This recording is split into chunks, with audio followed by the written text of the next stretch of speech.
remember the incident of a confrontation at a resort in the Free State where men were seen assaulting two teenage boys in a swimming pool. Now, the incident went viral on social media to much outrage. One of the men, Stefanus van der Westhuizen, was sentenced to a fine of 4,000 rand or 12 months imprisonment. This, of course, happened after he pleaded guilty. He's also apologized to the family of the two teenagers he assaulted at the Muscle Sport Resort in Bloemfontein on Christmas Day last year. Now, Professor Brian Nakedi is the father of course, one of the boys, and the other is a cousin to his son who were attacked at Muscle Sport Resort. Thank you so much, Prof, for your time. Do appreciate it this evening. Firstly, let's just start with your reaction to the latest development. It's been a long journey. If you remember, since last Christmas, we've been battling with this racially motivated case that involved the violation of the rights of children in a very violent manner.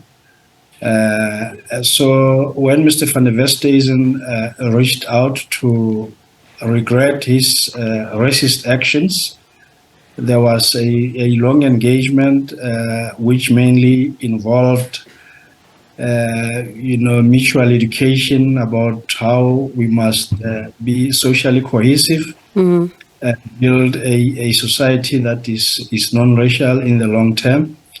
So that on his side as well, he has got black relatives, and he was pressure as well from his own side of the family. So, it was now an issue that now affects everybody. But what we are glad about is that the young one would not be subjected to go and testify, because the trauma has just been so much, and going again through that process was going to be more psychologically damaging. So when the magistrate decided to sentence him to a 3-year suspended sentence, 4,000 rand fine, and our 12-year imprisonment, wholly suspended as well, but the 4,000 was paid. We said, this is where it ends as far as the criminal procedure is concerned, as the family. So we must just also say, Mr. van der Westhuizen gave a public apology in the court, and he was really remorseful. And if a person is in a corner, there's nothing much you can do. How did you receive the apology? It was a bit emotional, because in our engagement and discussions, we had to go back in history and narrate our experiences, as young people, as adults, even today as professionals, the spaces that we occupy really, we see this kind of whiteness being hegemonized to become a superiority of existence over the rest without recognizing the demographics of the country. And we thought this is an opportunity to try and educate those who are ignorant or who are bigoted, to say, hey, we are all human beings, physical variations do not speak to who we are. And ultimately, we accepted the apology, and we took it to before the magistrate, who then also warned Mr. van der Westhuizen to say, had it not been of this process of reaching out, he was possibly facing a jail term of 10 years for violating the rights of the children.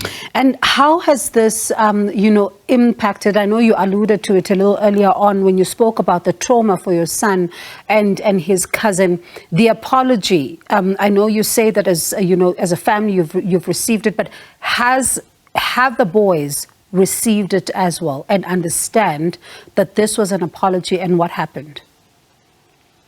Yes, the boys were engaged before. It was a process. We must also just concede that they are very much traumatized. As a result, some of them had to defer their exams to October, the Cambridge exams, which they were supposed to be sitting as we speak. So it's not just a simple issue of an apology accepted here, but it's a very much complex issue where we accept the apology, but in the best interest of the children, and also without wanting to put them through the trauma as well. So on that basis, at a criminal level, in terms of the procedures and processes, we accepted Mr. Van Westhuizen's apology on that basis. Remember, there are also other two who have to come back to the courts on the 3rd of July. And we don't know what will happen then, but we are emphatic that anyone who violates the right of the children and, does not protect, defend, promote, and implement such must be really held accountable by the public through the courts of justice. And how are you hoping that when they come back, pardon me for coming in there, Prof, how are you hoping that when they come back in July, how are you hoping the proceedings go? Do you hope that they too follow suit, when you look at what Mr. Van Westhuizen has done, or are you envisioning that it could be a lengthy battle? From what we have observed over time since these proceedings started, we realized that, people do things when they are in a group psyche. And sometimes it's for common purpose, sometimes it's just silliness, but do not rationalize and think what they are doing through. And you could see that, all of them, are basically in a situation where now they face the reality of the criminal proceedings. And quite clearly, they seem nervous about it, but it's neither, here nor there. They have to be accountable, and how they come, it's up to them whether they would want to reach out or not. What we want to see is that the public must be taught that deviant behavior that is based on ethnic or racial, tendencies would not be acceptable to the constitutional democracy that we fought for.